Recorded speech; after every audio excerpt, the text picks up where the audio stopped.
Hello, everyone, and welcome back to the Legendarium Green Team. Today, we're going to be doing a review of Gardens of the Moon by Steven Erikson. I am your host, Ashaman. I'm joined today by TheSoulution. Hey, everyone. BefuddledPanda. Hello, everybody. And making his debut on the podcast, RedArmyIan. Oh, hello. Good to be here. We are going to be starting out with a non-spoiler discussion before moving into spoiler-heavy talk, so if you haven't picked up the book yet, make sure to dip out once we issue the warning. If you haven't read the series and are curious on how to approach it, we recommend listening to our Malazan primer episode. Without further ado, I will start into the questions.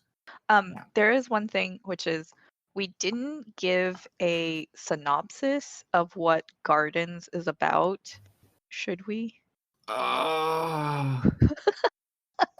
Let's challenge you to sum up the book in one sentence. You can do that? God. On the spot, too.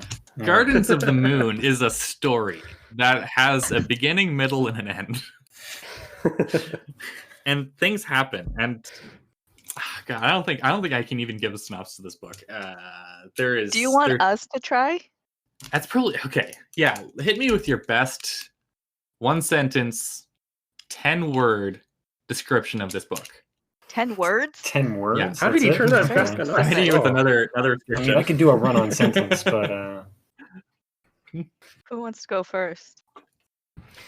How about and a make group sure not of to spoil. soldiers? Oh, man. So 4, you I got guess 6 a more. group of soldiers head on their way to conquer a city. If you go down to the bare bones of it, that's what it is, right? That's The pretty good, Empire is yeah. trying to take over the city. But that hardly sums it up.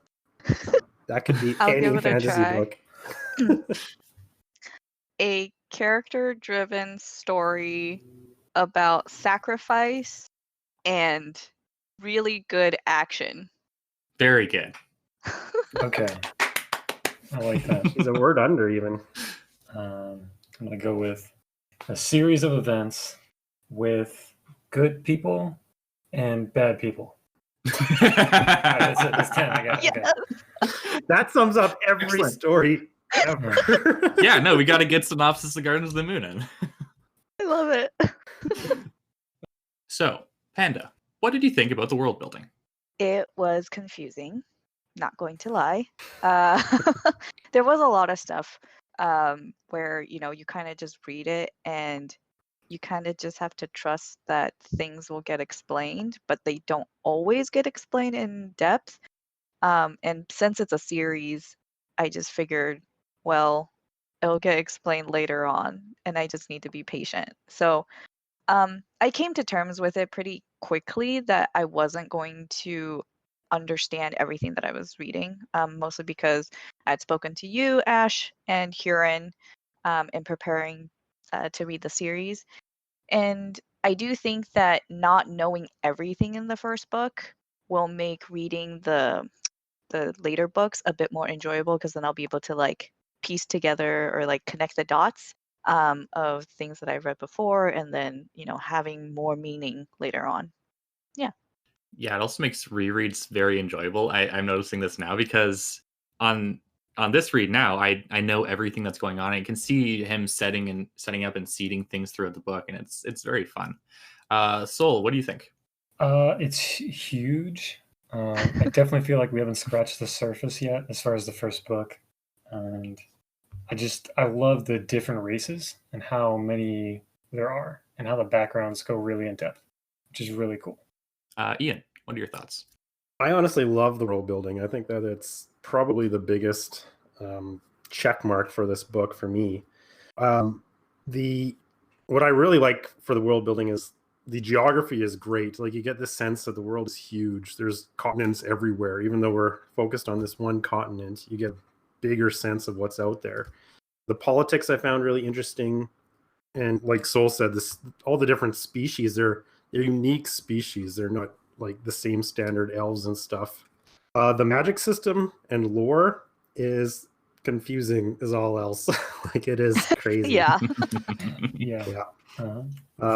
What the heck are Warrens? I think we can get into that question a little bit later, but I was warned when I went into this series that to accept that there's going to be things I don't understand when I start reading it. And I did that, and I think that's the way to approach it. It's just, you won't get everything, just go with the flow, and there you go. I will say that even though there were confusing things like what the heck is a warren, there were definitely concrete details and things that I could grasp that grounded me, that, I wasn't completely lost. Yeah, there were things where you're like, oh, what's the history of this? What's the history of that? What's the backstory of this person? But it didn't it didn't hinder my enjoyment of the story, not having Yeah, all the not at all. details. Yeah. Yeah, I think mindset is super important when going to Malazan for a lot of reasons, but especially world building, because he keeps it so, he drip feeds you a lot of stuff, and you have to do a lot of piecing things together on your own. Whereas in most fantasy series, you just get outright told, this is the thing, this is how the thing works. Erikson doesn't really do that. And to Soul's point, I actually really agree. I think the world in Malazan really feels lived in, and I think it's one of its biggest strengths. Like, obviously the gold standard is Middle Earth, and I think Erikson definitely at least comes close to that kind of depth in his stories. Yeah, which is not easy to do. Yeah, That's tough. Middle Earth is a pretty high standard to reach, but he definitely gives it his all. Yeah. Does Erikson come up with his own language or languages? No, he doesn't go that far. Oh, okay. He doesn't have it would be cool if he Tolkien's did, but yeah. He doesn't have Tolkien's love of like semantics and everything like that. But he, I think, makes up for it with his love of archaeology and like just the sheer history of what things are. Yeah, anthropology. All right, let's move on to pacing. What are you guys' thoughts on this? We'll start with Ian, I think. I actually thought the story moves really well. It always feels like there is something happening, whether it's a character building moment or whether it's something happening with the plot and the action itself. Every scene you come across feels like it's there for a purpose, which is what carries you through, right? The fact, and you know that it needs a purpose as you're reading it, which is really helpful. The action scenes, they don't feel overstay their welcome, because I have that problem with some books, including a certain popular book that just came out at the end of last year that I had some issues with the action of that, but they don't overstay their welcome. Sometimes it's confusing. That would be it, yeah. Sometimes it's a little confusing exactly what's happening. Like, there's a particular scene I'm sure we'll talk about in the spoiler section, but for the most part, I think the action is concise and mostly clear, and I thought it moved the story along quite nicely. Yeah, I feel like there's very little filler that he puts in Gardens of the Moon. He's mentioned how he wrote it like a short story with brevity in mind, which is funny considering it's like 800 pages. And I think that really does show through when you read the book. I don't know what you could really cut except for like a couple of the crocus scenes, maybe. I don't know. So, what are your thoughts? I feel like because I went in knowing that I'm not supposed to know everything, that yes, you actually could cut some things and I'd be fine with it. But then once you finish the entire book and you have the scope of all these different characters all taking a part in this like big plot, I feel like maybe you couldn't. I don't know. Like, it was a confusing pacing issue for me. Like, I thought maybe it was paced not badly or poorly, but maybe just average. But I think that's just me adapting to his writing style and this large scope for a first book. So I don't know if I can really put too much input on that. Panda. So even though we did the whole Malazan primer, I didn't actually know the structure of the storytelling going in. But basically, back to what you were saying, Ashaman, that Erikson wrote this like short stories. The scenes really are like little vignettes, little short stories, and so they were pretty bite-sized. And kept me turning the pages, but there's like continuity and they all play into a larger arc. I really liked it. It was also, there's that mystery because you aren't being given a lot of info dump. I wanted to keep reading to see what other details he was going to reveal to the reader, and so yeah, I really liked the pacing. I was worried that I was going to be really slow in getting through Gardens because of the density, but I didn't really need to worry. If I weren't taking notes for the podcast, I probably would have finished it within a week. with, like pacing myself and taking notes for the podcast, it was about 3 weeks to finish. Yeah, I definitely sympathize with that. I had to very carefully ration my reading of the book, so I didn't finish it too quickly. I left it like a couple days before the recording every time, just so I could have it fresh in my mind, that third of the book. I also think it's interesting how he plays around with the structure of the book a little bit. It's not anything too crazy, but he does have some nonlinear elements in there, as well as the characters hitting their the climax of their arcs before the end in some interesting ways. Yeah, it's definitely not your standard fare. And while he does have the idea of convergence at the end, which is similar to the big resounding climax that we have in fantasy nowadays, it's not quite analogous to the Sanderlanche that has become so famous, in my opinion. Oh, there is one thing, which is because there are multiple points of views in the book, and the way he wrote it is within each chapter you get multiple points of views. It's not like only one point of view per chapter.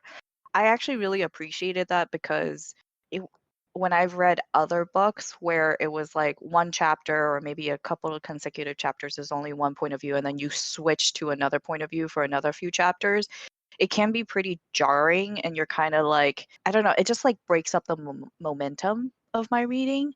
Whereas with him, because his switches are so fluid, it didn't impact the momentum of my reading. Yeah, he definitely does a lot of playing around with between limited third person and omniscient third person, which I find interesting. I think omniscient third person is really underutilized in fantasy, although it's very tricky to do, right? Of course, but I really enjoy the way he switches POVs a lot. Agreed. I love stories that have multiple POVs.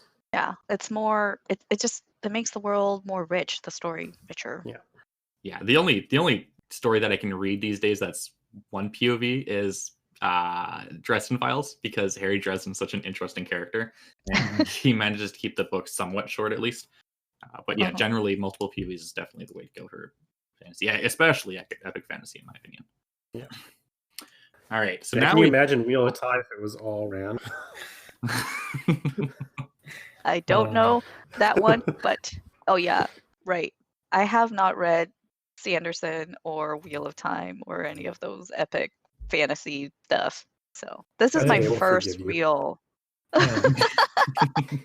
I mean, I've read high fantasy, like adult high fantasy. Like, I guess we'll get into that later. Okay.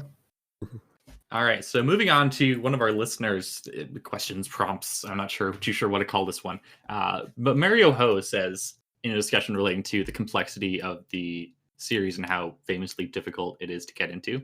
So what is it? Being knowledgeable of the fantasy genre is important for the enjoyment of the series as it subverts fantasy tropes, or actually detrimental if you come in expecting clear-cut bad guys, good guys, and plot beats. Obviously, it's not binary, but more often than not, we see people dwelling on the poles, specifically the, oh, don't read this if you don't know fantasy, not for fantasy novices, and like.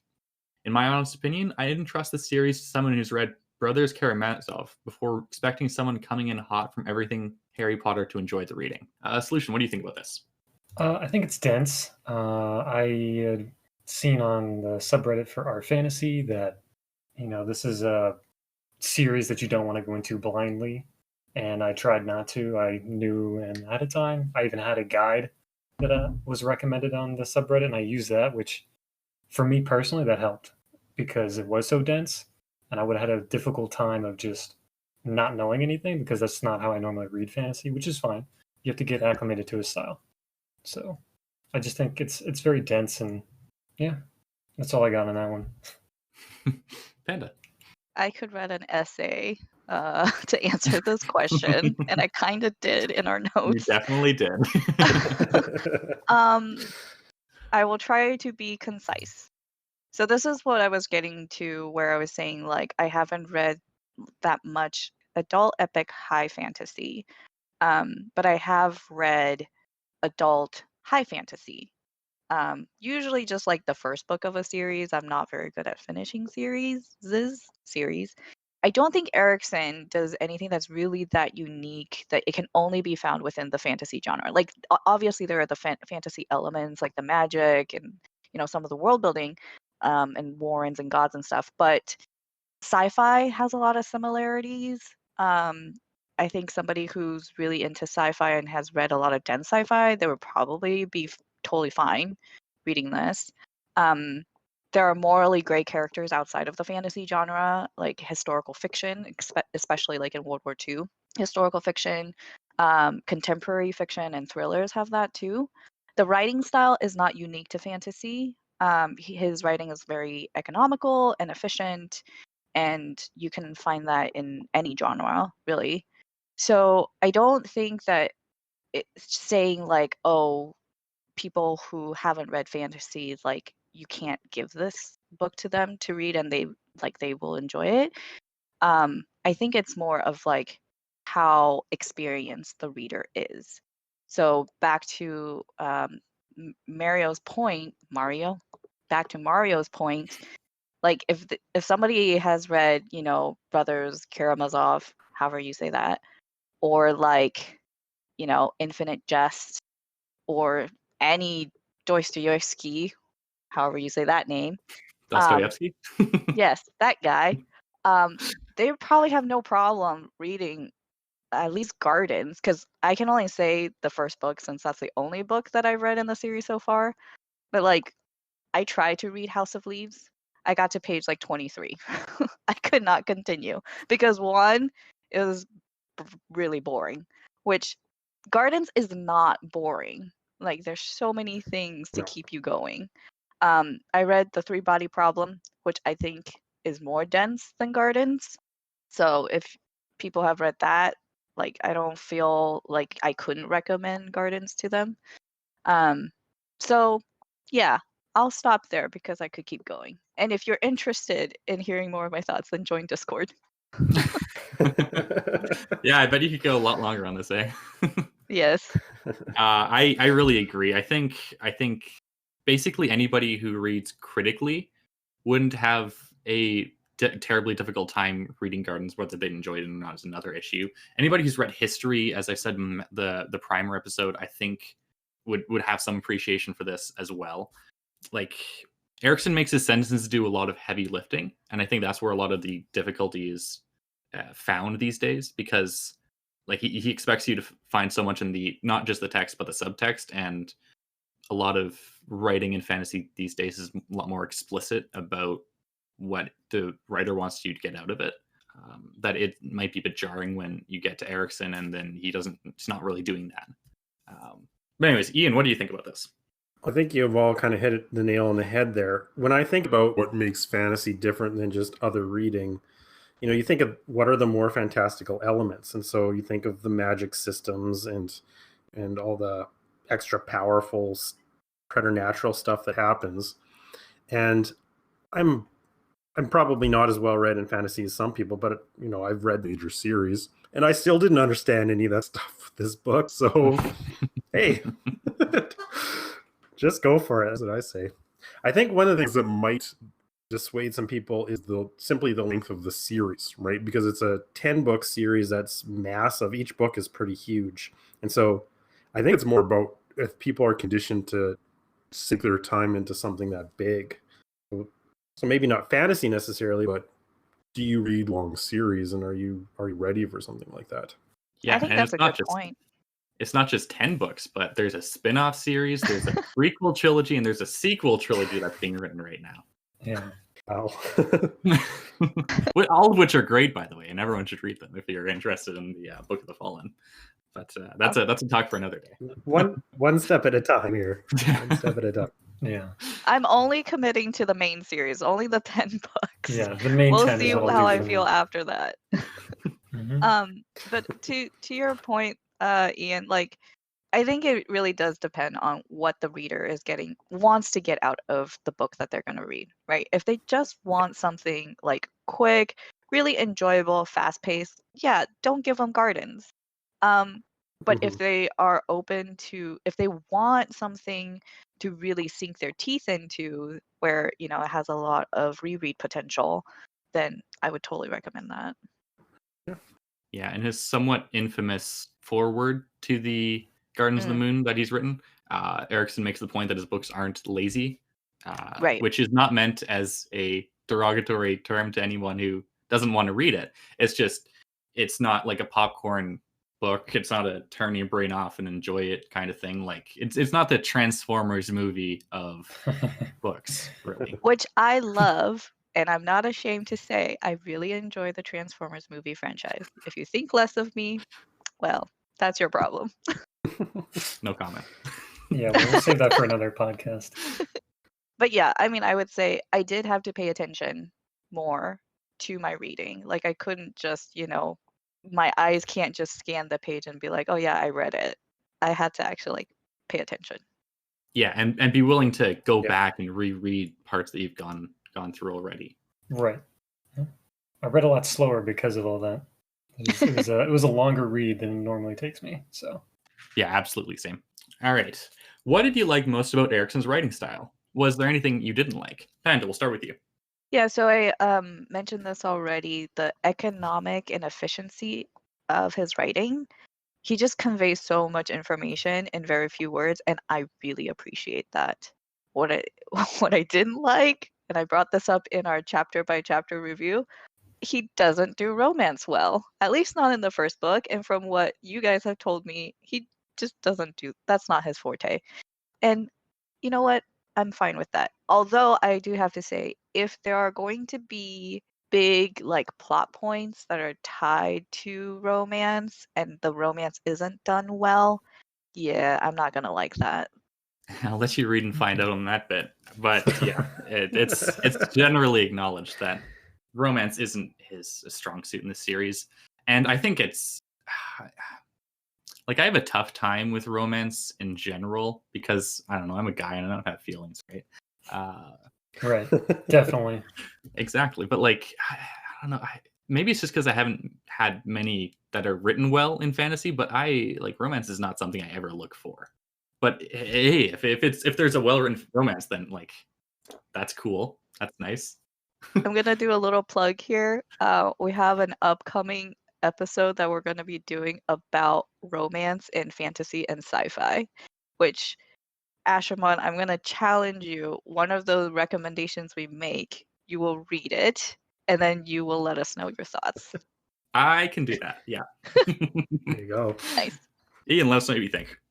I really like his dialogue, honestly. For some reason, and I'm not sure why, dialogue is something that just draws me into books. When it comes to like movies, right? You always have the common phrase "show don't tell," and I agree with that for the most part. But for some reason, for books, I love exposition in books. Like once characters start having a big conversation, I am in. And I love the dialogue that he does here. And what he does a really good job is using that with little witticisms and things. And somehow he creates really good relationships between his characters through that dialogue. Like you had mentioned that it feels like a lived-in world. And in the same, extrapolating from that, I think that the characters feel like they've lived full lives, right? You feel that with the way that they speak to each other and the way they talk to each other. And you feel like, yeah, they've had this relationship for years, and you're just jumping into the middle of it. I agree. The bridge burner buddies, like when you first meet them, and you just feel that history that they have. Yeah, I agree. The camaraderie, yeah. Mm-hmm. Even with the Darujistan crew, I think Mm-hmm. one of the big strengths that drew me into the book was just the friendship that they had. Even though they were all very different people, they'd all meet together at the pub and have a drink, and you felt that, and I liked that a lot. Yeah, they definitely cared about each other, which was something to see. Like after you go from the bridge burners and we see this different crew, and then they were just similar in the same way that they all cared about each other, but I didn't expect it that fast.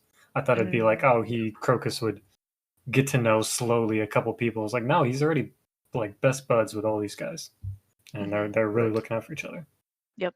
Yeah, absolutely. And characters also, in my opinion, they develop new relationships in a very organic and like excellent way. There's one interaction in particular that I'm thinking about, and also these books are funny with the dialogue, right? Like. Yes. It's not often talked about, or maybe it is, and I just haven't been paying attention, but like the military humor, the exchanges between friends is always like, and the physical comedy is done so well. And And Croup, when he started first talking, I was like, "What am I reading? What is going on?" And I was in. Like, I was like, "This is great." Yeah, I had You to and reread a Jess couple know. pages. Yeah. Yeah. Sol, do you have any more thoughts? You know, when I saw this question, I had a bullet point where I didn't really have an opinion, I guess. I put down I didn't want to need a guide because I don't like dense writing usually. And I felt like I almost needed that guide, and it was there for me, which is cool. But on second thought, after hearing Ian point out the dialogue, I realized that that was probably the best part of me and his writing style that I can definitely take note of, is that these characters are like icebergs and we're seeing the tip of the iceberg, and that's what's it feels really cool to see that there's elements that are down below that we're not really getting yet, but they're being hinted at, and we can see all that through the dialogue, which is really cool. Yeah. I like that Absolutely. iceberg idea. That's good. It's a good visual. That is a great metaphor, yeah. Yeah. All right. Did you have any notable difficulties with Gardens of the Moon? Ian? Notable. Yeah, like I said, there's just some things that I just didn't understand. Very nebulous ideas that I just kind of had to let wash over me. Like, I just don't understand the idea of warrens. I still don't. Like, they're different realms, but are they places like that are habitated? Do people live in these warrens? Are they just places that people get trapped in? How is it that we're drawing power from them? There's a whole bunch of ideas there that I just kind of lost. I'm not really sure. And so sometimes he throws details in there that I just plain catch up with. Mm-hmm. Ash, do we want to stick this in the spoiler section or keep it in the non-spoiler section? So far, I think it's fine to keep it in the non-spoiler section, but I will say I'm going to address your questions about warrens, I think, in the spoiler section, if that's all right, Ian. Perfect. Okay, cool. Because I think it would just help clarify with things. Sol. Notable difficulties, really just, I felt like I didn't need a guide, or I wouldn't have wanted a guide, so that was my only thing. But it's just, we already talked about it being dense, and that's all I really had to say about that. Other than that, no real difficulties. People let me know going in what was it going to be, and that's kind of what it was. So Yeah, I think setting expectations right is a huge factor in enjoying this series for what it is. I think that's Right. it, and it's a really good point. Panda. Chapter 11, there was a particular section that I did have to read multiple times, and we did talk through in our chapter by chapter review. And there was a lot of really cool stuff happening. It's just there were also a lot of new concepts introduced. And so that did take some time to parse through. I would say I don't know if this would necessarily be categorized as a difficulty, but it's something that I think is important to know going in is when you start reading this book, you're going to want to talk to other people about what you're reading. And that could be a really good thing because it makes the reading experience more rich and interactive. The trouble is, finding people maybe that you're comfortable with to have these conversations. And with that, I definitely invite anyone listening to come and join us on Discord to have those conversations, because that's what we're here for, really. And hopefully you would find us very fun and open and comfortable to talk to. Yeah, the Discord's a great place, and we over at Ericsson always love newcomers.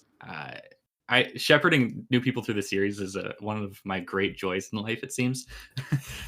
Especially because when I was reading the series, I didn't have a group of people to talk to about it. I was just a nerdy kid in high school trying my best to figure out things on my own. And while I think that experience definitely has some merit to it, and I don't regret that I didn't have people to talk to, I think that having a group around you adds a lot to the experience. All right. Now we're getting on to the general comments or criticisms that we're going to be focusing on in our non-spoiler talk. So if you guys have anything you want to bring up, just now is the time. Sol. Actually, I wrote down what you just talked about. It being a buddy read is what made this so enjoyable to me, because I was bullied by Yasna and Lady Sweden, into picking up this book at the beginning of the year. I was like, okay, I'll just do it. And then I was keeping pace with you guys, and I decided to just fly past everybody and just go all the way through. So while a lot of you guys were still like in the first couple of chapters, I was near the end, and I was still using the Discord, and it was really fun to just post, and people would just help me out because I know I didn't want to spoil you guys because you guys weren't there yet, but they were really helpful. So it was really fun. Yeah, you better be giving us good questions for the rest of the series now, eh? We'll see. Panda. Yeah, I don't think I have that much to add with all the things that I've said. Cool. Ian. I will say that I found Gardens of the Moon to be an easier read than I thought it was going to be. Because you hear things about the series and you look at the covers of the book, because I think you're supposed to judge books by the cover. That's how it goes, right? But you kind of see it as like this Stygian, dark, you almost think of this to be like this nihilistic type of series that's going to be really hard to get into and grow with, but it's not. There's actually a pretty big focus on humanity and a real, like, there's characters that have moral codes, that have a sense of right. There's characters that are a whole lot of fun. Like, this is, like you had mentioned before, they intersperse a whole bunch of humor throughout. And it is a good read. It's not slow. It's quick pace, like we talked about. And I was very pleasantly surprised with what it turned out to be. Yeah, I agree that it's not. Gardens of the Moon is a lot of the times overhyped for how difficult it is. We have like people talk about how it like this is the tip top of epic fantasy in terms of complexity and difficulty. And I don't really agree that that's the case. It is more difficult and requires more work than a lot of books, but it's not like this is going to be reading Ulysses. Like, generally, there are words on the page that make sense and enjoyable things that happen throughout the story that keep you engaged. So I think a lot of people probably get scared off from the series that probably would enjoy it if they went into it with the right mindset and with the right energy. And I think we as Malazan creators should emphasize more on the more welcoming aspects of these series. You're going to say something, I Panda? do. Yeah, I do reserve the right to backtrack anything I say from in this episode after I've read more books in the series. I have started Dead House Gates. I would say like the reading experience is a bit different between Gardens and Dead House Gates. So I'm just gonna put that out there, like, because I've only fully read the first book. These are like my first impressions of the first book of the series. We'll see how it goes with the rest of the series. But the other thing is criticism. I did think of one. Ian, you mentioned the cover. The cover of the book, I think, is not very welcoming, as you mentioned. Also, I really wish that there were more like trade paperback sizes of these books. Like, because I like to take notes, annotate as I'm reading, having to go through the mass paperback with 1,000 pages or whatever, that's going to be very difficult. So that's my criticism: is please reprint these in more manageable size. Mine's not bad. Yeah. You don't have this one? Wait till you get to the bigger books. Or wait, you have the bigger books. Look, they're all right there. I love them. Yeah, it's a big okay. stack. They're a bit chunky for sure. I actually that reminds me of something I wanted to bring up. So Gardens of the Moon feels different from the rest of the series for a very good reason. First of all, Erickson originally conceived this as a screenplay, which he tried to shop around to Hollywood producers and failed to, so he converted it into a book. The second is that he wrote Gardens of the Moon about 10 years before he read the next book in the series, despite them being published very close together. So during that 10 years, he grew enormously as a writer, in my opinion, and opinions of many people in the community, which is why Dead House Gates has a lot of a different feel to it. It's also just, I think, generally a darker book, but Yeah, I think it's what important. I'm getting. Yeah. Yeah. Yep. I think I would say that Deadhouse Gates is probably the most dark in this series. Really? Not necessarily the most like that. It's the one with the darkest moments, but I think Okay. it's The tone. the tone is more consistently dark Mhm. in Deadhouse Gates as opposed to following books. Although like they all tend to get pretty heavy at times. Ash, I have a question for you. Do you think that Gardens could be read as a standalone? I would not recommend it. Could it be read as a standalone? Eesh. If it was edited a bit differently, I think yes, because there is such a setup for the next books, and the world building happens in a way that you don't understand everything when you just read Gardens. I really wouldn't recommend it. I don't think anybody who enjoys Gardens would want to read it just as a standalone because it is the weakest of the series in a lot of people's opinions, including mine. But I think it could be feasible. You could definitely stop with Gardens and have a story that would be satisfying, in my opinion. If you just want to focus on Darujistan, for example. Mhm. Cool. Sol, do you have any thoughts before we move into spoilers? Nope, I'm ready. You're ready. Okay. Yeah. Everybody, this is the spoiler warning. If you proceed back past this point, be prepared to have the entire book spoiled for you without warning at any point. So we'll just get into it. Our lovely Lady Sweden asks, if you could ask Erickson one thing about Gardens of the Moon, what would it be? Panda. Yeah, I kind of blanked, honestly, on this one. The thing that I came up with, it's not really going to be a spoiler for anything. It's just when he was writing this, like, or even now, what does he want to be remembered for? I mean, the Gardens was the beginning of this gigantic world. Like, what does he want his legacy to be? I think reading the rest of the series will answer that question for you. Oh, okay. That's my hot take of the episode. Only Yeah. hot take. My only hot take. That's the only one. Ian, do you have anything? What the heck is a finist? Ah, That's what I finist. was asking. Yes. They Okay. went over this in the Discord. I remember this.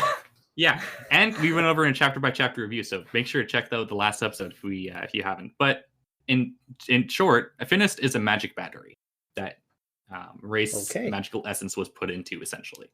And also, I forgot your question about the Warrens. Basically, Warrens, they are extra dimensional spaces, some of which are inhabited, some of which aren't. And you can draw power from them just because they have extra energy floating around generally.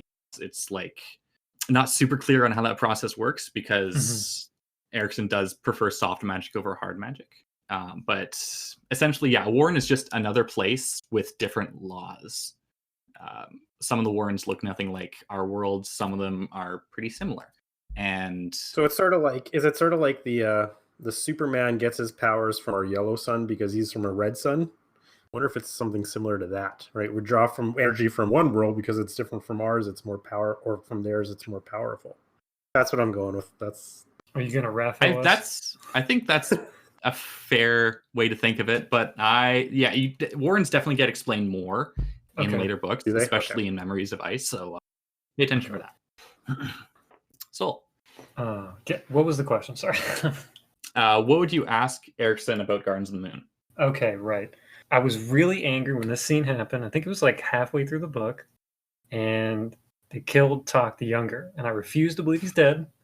And I don't know why he would do this to me, because this is what happened. I finished the first book, and then they said, okay, the second book kind of takes place, something like that. Okay, so I read the second book, and I can't say anything about it. And I just want to know, in the first book, why would you kill Tok the Younger? That was my main thing that really made me angry, and I didn't want him to die because I was just starting to really like him.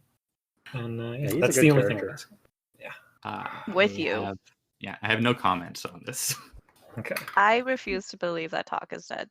He can't be. No.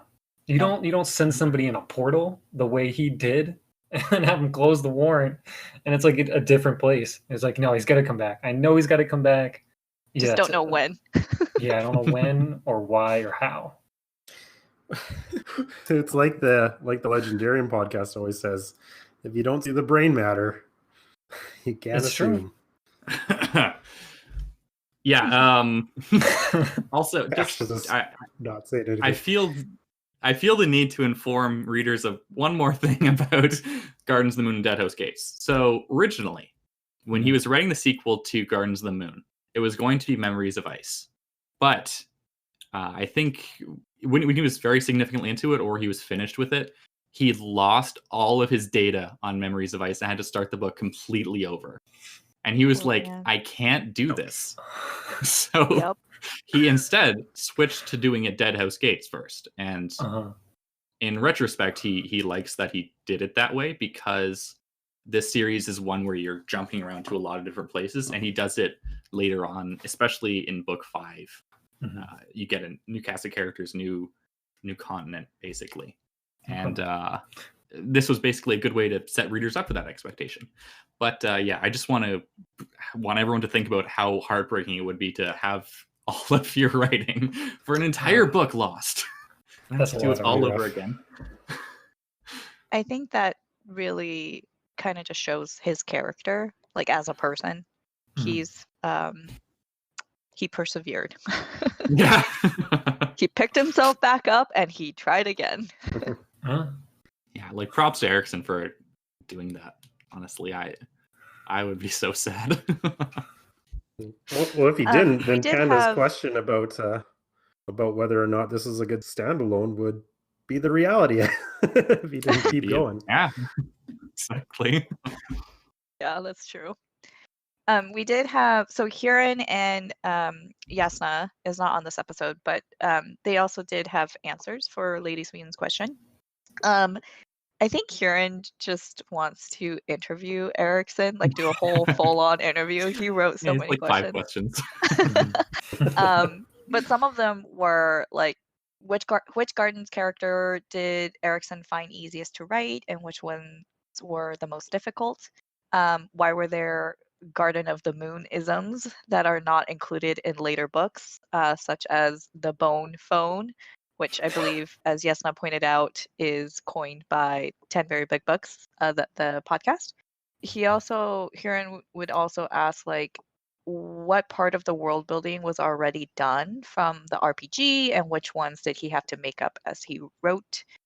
And also, what was his editing process like? Did he ever take criticisms from the editing process personally, or how does he handle that? So those would be really interesting questions to get answers to. I don't know if Ash, you know answers to any of them. Okay, so I have one answer, and I think I have 2 answers and one comment. So I think the Gardens of the Moon character he had the most difficulty writing initially was Anamander Rake. Because Anamander Rake, I believe, was initially a POV character, and he realized that he couldn't do Anamander Rake that way because he's hundreds of thousands of years old, and how would he write from the perspective of someone who's hundreds of thousands of years old?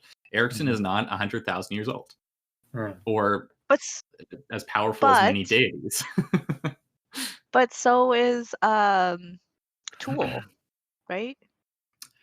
Right, but you don't get into Tool's head and see what his thoughts are. You just see his comments on what's going on, right?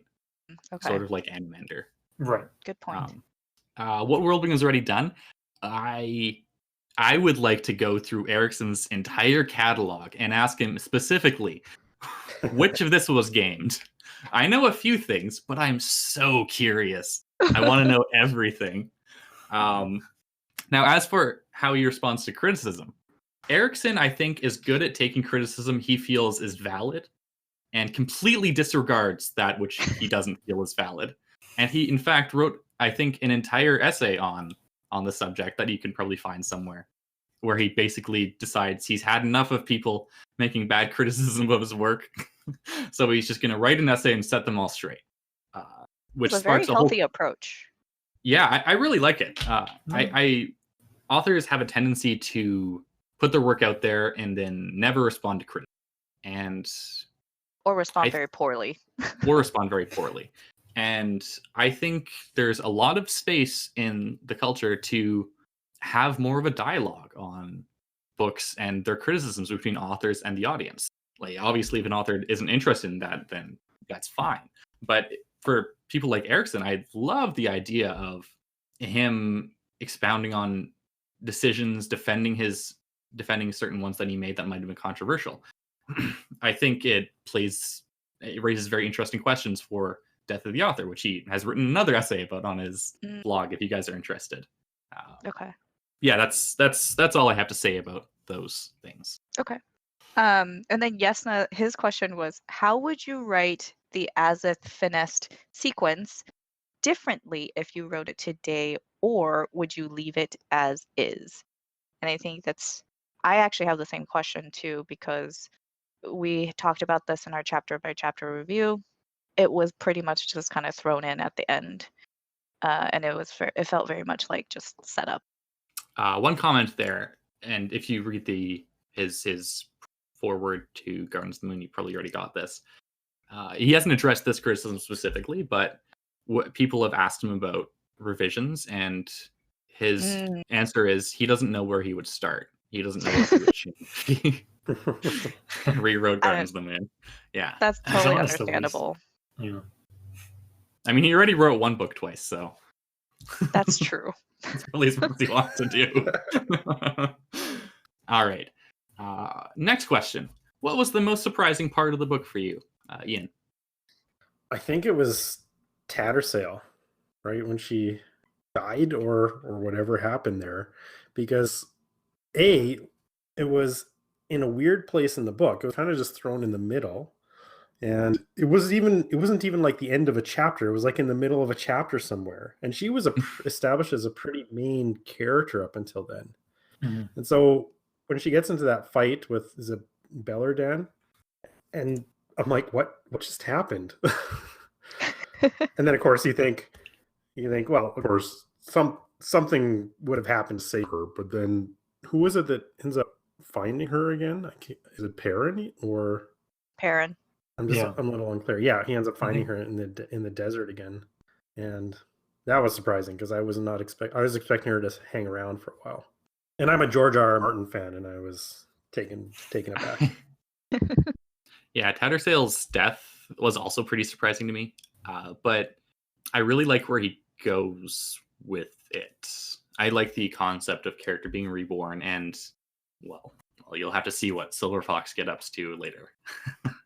Well, I already mentioned Talk the Younger. I was a little taken aback that I don't believe he's dead, but mostly I think the surprising thing to me was actually Rake's sword, Dragnipur, I think that's how you say it.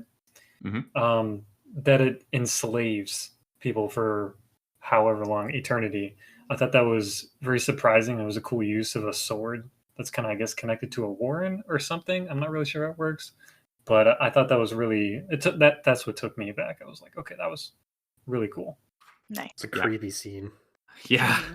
Dragnipur is a horrifying fate, which, in my opinion, raises some questions about the morality of Animenderake, but that's a talk for another time.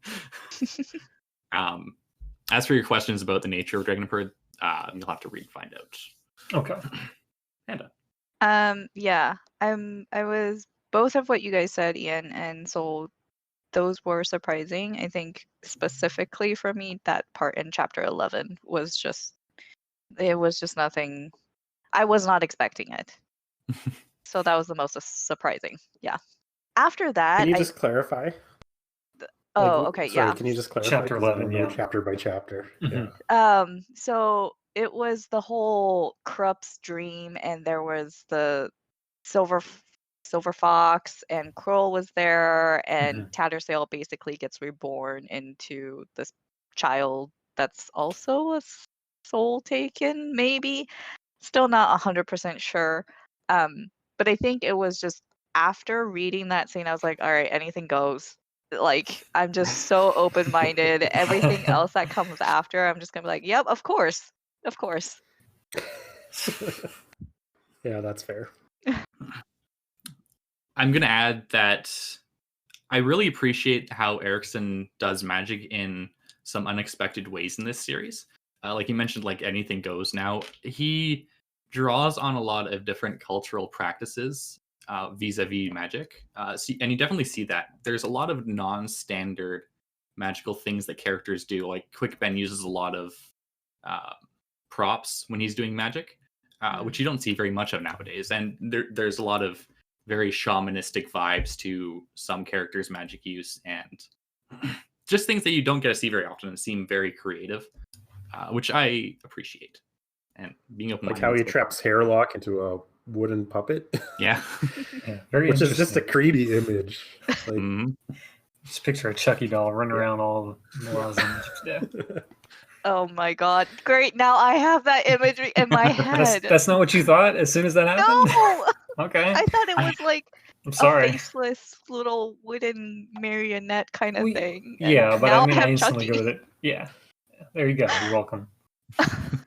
I think to Ash's point, like when we're reading like Western fantasy, I would say, yeah, we don't see as much of what we see in at least in gardens. But I think if we expand to, when you were talking about the different cultures, when we expand to like Eastern or like more native fantasy, magical realism, that kind of stuff, we would see more of those elements. And it is really cool how he pulls from those to incorporate that into his Western fantasy. Yeah, it's a very good point. It's very much a melting pot series, and he does. I think it's made very much stronger for the inclusion that he has. Not just magic, by the way, inclusion across the board, because his characters, they don't really care what race you are. They don't care what gender you are. Power is power in this world, and that's what people pay attention to, which is refreshing. Okay, if you could pick any character to go on an adventure with in Malazan, who would you pick and why? Talk the Younger, because he's cool. Yeah.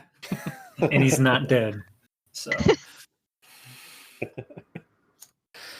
I'd probably go with Callum myself, because it seems like he can deal with any situation, so I'd probably be safe with him. But he also seems like a good guy to go for a beer with at the end of the day and hang out with. Quick Ben, again, you'd feel pretty safe with him, but he's also a little weird with the things that he's into. Yeah, Quick Ben is one of those guys who plays his cards so close to his chest that he doesn't tell his friends what's going on. So you just want to punch him sometimes. It's like, dude, trust people. Come on. They've been friends for years. I would love to have like tavern buddies, Callum and Fiddler. I think they would be great. Oh, and Fiddler. Yeah. I did put Quick Ben for my adventure buddy because he's really powerful and could get us out of any trouble in a pinch, and he's ballsy. But yes, he is more close, plays his card close to his heart, I think is what Ash said. But I also put Trots. He's giant and can probably get work pretty easily, just like being a bodyguard or security guard.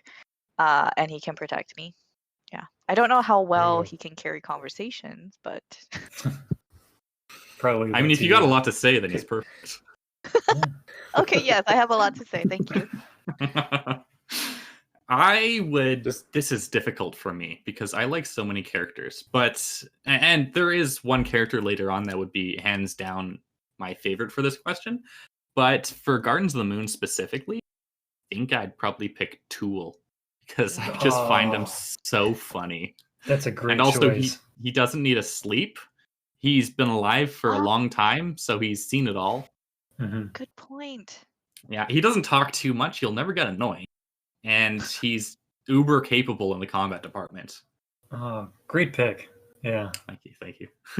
Do you think he would be a little too what's the word?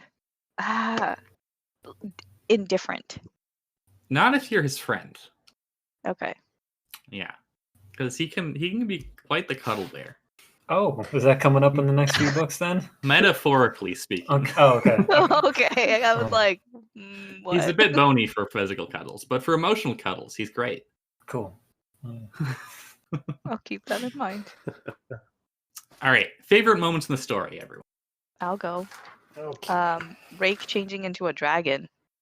Like there were a lot of really cool things and really like touching things that happen, but when I was coming into Gardens, there was at least this thing that I knew. There were going to be dragons, and I wanted to see them. Mhm. And we did see dragons before this with, them fighting Race in the desert. But Rake, the description of Rake changing into a dragon, I was like, yes! So, yeah.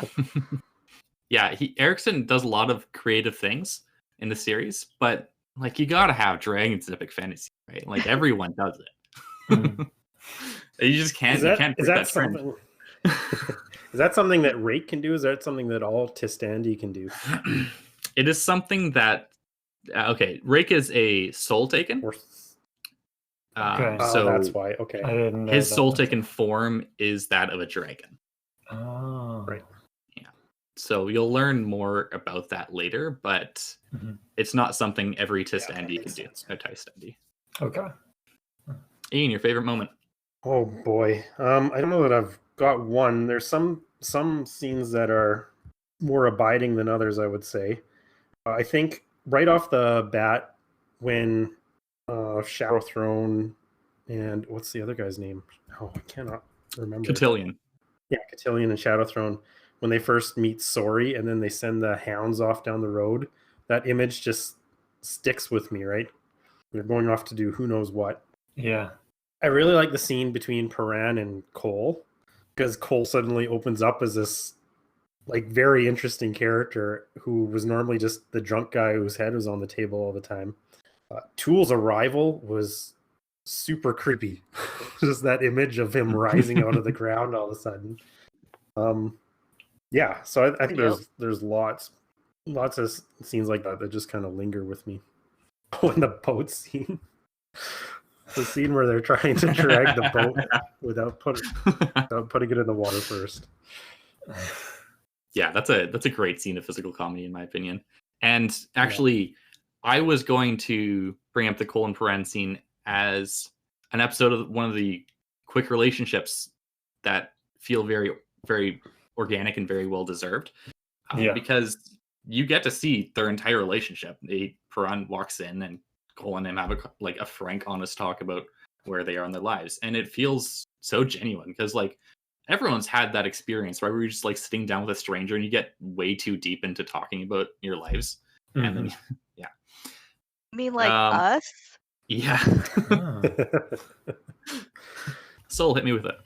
Okay. I think I'll go with a small scene because I do like Cole as well, and I do like Tool's arrival. But I think the favorite funny scene for me was Fiddler with his sword in the puddle getting called out.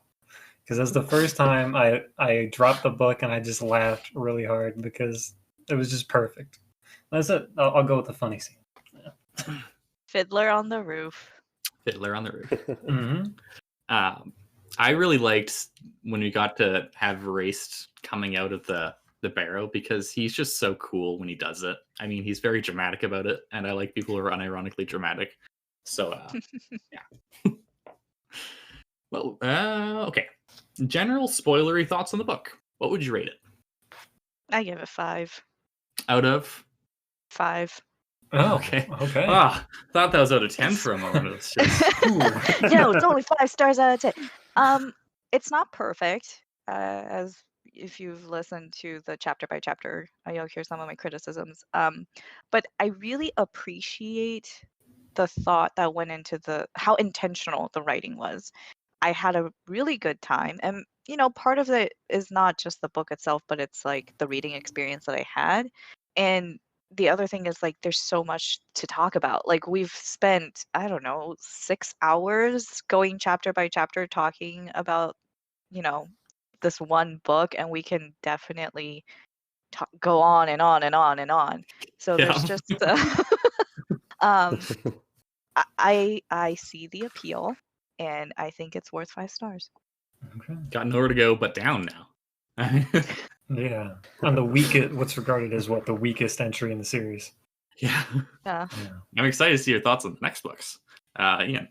What would I rate it? I guess 4.5. If you can go halves, I guess. I think that it's a very strong entry into like my personal fantasy canon. I guess I I'm really liking the series so far. I have read the next few books. I'm on book 4 right now, but I'm really liking it. The world building is fantastic. The characters, though, are what are drawing me in.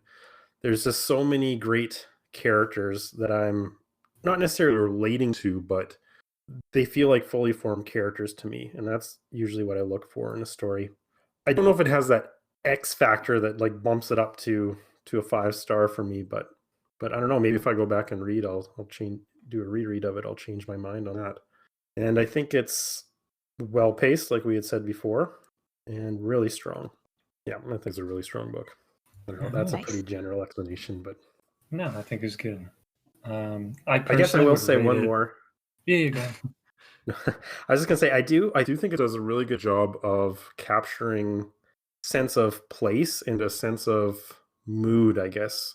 I think some of the best books leave you with a feeling of a unique mood that books has, and I think that this book does that really well. I agree. Yeah, I like the tone. I like you said, the camaraderie is what really makes it for me. I'll rate it a little bit lower than you guys, just because for me it was a little too dense for me. Or I guess I'm getting used to it because I actually read the second book because I really want to know what happened, and I actually like that one more.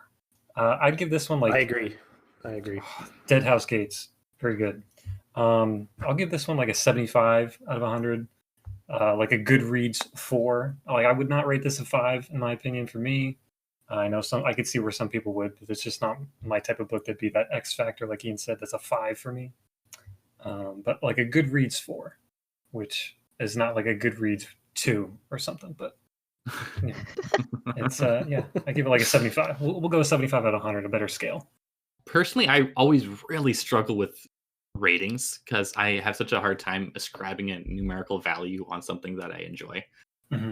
But like like an 8 or 9 out of 10, 2 thumbs up. I recommend a Okay. Ashaman thumbs. stamp of approval. Oh. That's what I give it, I guess. Like he definitely comes into his own later in the series, and you really get to see he makes he has a very specific goal in mind when he's writing the series, which I definitely appreciate. And rereading, I can see definite signs of what that goal is, and he's trying to make a very specific point with these books, or many specific points, but one above all. And I think he does this possibly better than any other fantasy series I've read. Like the only I can think of maybe 1 or 2 other series with as strong intent behind it as this one. One would be A Song of Ice and Fire, because George R.R. Martin has said that he thinks the only thing worth writing about is the conflict within the human heart. And if you read A Song of Ice and Fire, that's all those books are about. And he gets that across very well.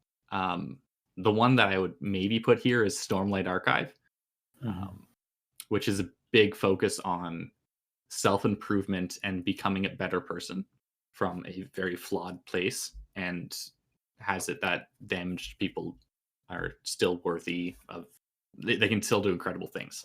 But yeah, Erickson's take on the themes of the series, I think, are almost unparalleled. And while Gardens isn't the strongest book in the series, I would rate it as the lowest for me. It's hard for me to emphasize how much I enjoy this series. For a lot of reasons. I mean, that's a really good thing, like for me to hear that, you know, the first book is not the strongest in the series. Like it gets better from here on, right? Like because, and I do have 2 different rating systems. Like there's a Goodreads rating system, and then there's a different one, which I do rate it as a 9 out of 10. The potential, like knowing that it gets better, it just makes me want to read more, you know. So that bodes well. It does bode well. We have a lot to talk about. Okay, finally, and some of you won't be able to participate in this. Predictions for later books. Ian, you're probably a bit too far ahead for this one, I think. Although if you have... Yeah, Yeah, because I've read 4 already, so I kind of know where it goes from there, but I like where it goes from there. I would say if I was to answer this question after I read the first book, I don't even know if I could. I'm just willing to let the book take me wherever it goes. I'm good with it. So you've read Dead House Gates, but yes, like, I stopped there because I knew you guys wanted me on here, so not too far in yet. Okay. Yeah. So you got to make some good predictions, I think, because we don't have the story in Genevacus in Dead House Gates, at least not to any significant extent. Right, different continent for the most part. I mean, honestly, it's more of like what Ian said. I really don't know where it's going to go. We have this almost feels like this tenuous thing with Darujistan now and the bridge burners. And I don't know, like, what are they going to do in that place? Because I do want one small nitpick is that Fiddler and the gang put up these bombs in the city that they knew going in that had this like gas system with all these lights, and they were like, "Oh no, we can't blow this place up because it's going to blow up the whole city." Like, you guys are like engineers, you guys would know that before you put them in. But anyways, they're saving this city now, and I have no idea what they're going to do with it. But I feel like that's definitely going to play a part in something, and whether we got Rake involved in it, maybe I don't know. So I think those two maybe would do something, but that's it. Yeah, I do have that is my nitpick with the book as well, although not exactly what you said. They set off some bombs and they never have those bombs go off. Which it just feels like teasing to me. There's that famous Alfred Hitchcock scenario where you have he posits 2 scenarios, one where 2 men are talking and suddenly it goes off, and that's not very satisfying, and then one scenario where you show the bomb and then you show the 2 men talking and then it creates tension for the rest of the scene. I don't know if Erickson was deliberately referencing that with showing us a bomb and then showing us the bomb not going off, but yeah, maybe we thought it was going to go off, and then there. No, he's not Michael Bay. It's not Michael Bay. I'll take that. No Transformers in Malazan, please. I mean, if Michael Bay were doing this, those bombs would have gone off. Every chapter the entire city would have blown up. Yeah. Panda, what do you think? Okay, so at the end of Gardens, basically, Dujek is no longer part of the Empire, and Whiskey Jack and the Bridge Burner buddies are basically outlaws. Given that, and like the 7 cities are like on the brink of rebellion, basically, I think, here's my prediction: Lysine is going to lose control of the Empire. I think that the northern part, because there's that reference to the seer, the Panyan seer, yeah, in the south, and some sort of genocide happening. I think the north part of the world will band together to fight the Panyan seer, maybe. Or it could be that they're just going to be so disorganized and very self-interested, and they're all just going to die.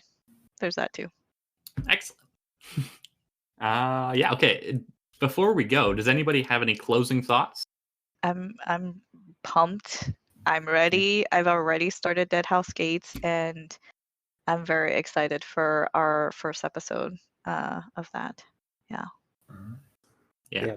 What I would say is don't be scared by the length or the fact that it looks too dark or overbearing. I would say if you're thinking about it and you have some inkling of what it's about, I would say give it a go. At least try Gardens of the Moon, and then if you're hooked, then great. Yeah, and listen to all our episodes on it, even if you haven't read the series and don't plan to. It might be a little confusing, but it's worth it. I don't know. Let's ask Little Red, since she's listened to all the episodes, but she's not doesn't read care the about book. Spoilers. Yeah, come for the amazing chemistry between the cast members of the podcast. Don't worry about actually understanding what's going on. It doesn't matter. It's okay. All right, that concludes our discussion for this episode. It's not too late to join in a read-along in the Malazan series. The next episode, we will be covering Dead House Gates from the beginning through Chapter 6, or Book 1. Feel free to pop in on the discussions we're having in the Legendarium's Discord. You can find the link on thelegendarium.com. Also, follow us on Twitter @GreenTeamPod. Shout out to Horizon Brave for starting it all. Big thank you to all of our panelists, TheSoulution, RedArmyIan, and BefuddledPanda. I'm Ashaman. Till next time. Pew pew.